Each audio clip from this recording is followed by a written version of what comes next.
lola nyo. Sabi ni Sarah, okay lang sa akin na matalo ako. Okay ba talaga?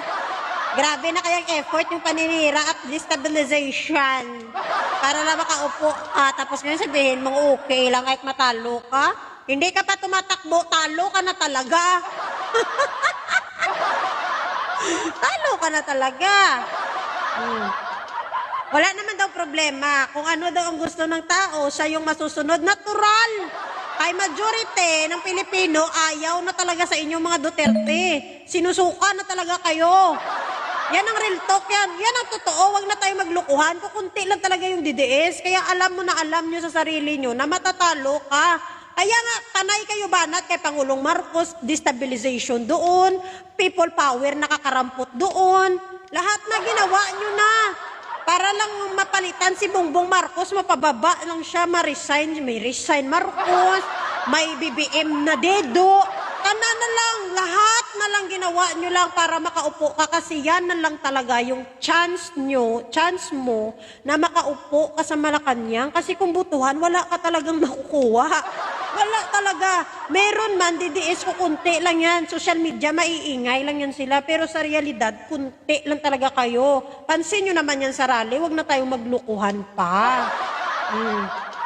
Sabi niya, kung ayaw nyo na sa amin, out na kami sa inyo, mabuti naman naramdaman mo. Buti naman nakaramdam ka. Buti naman, naramdaman nyo na, feel nyo na? Feel nyo na ba?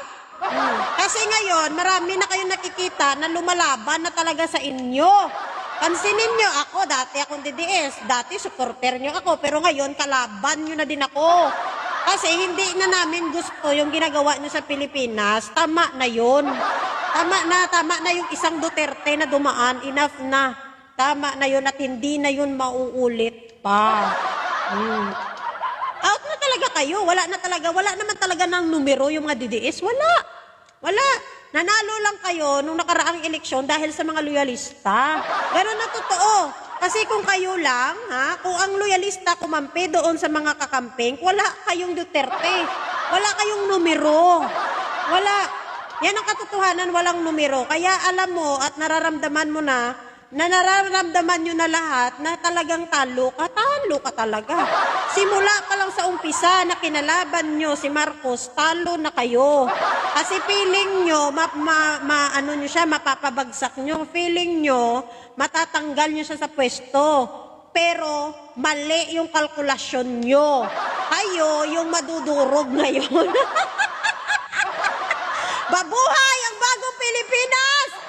Mabuhay si BBM! Mabuhay ang lahat ng mga Pilipino na nagmamahal sa ating bansa! Mabuhay yung mga hindi panatiko! Mabuhay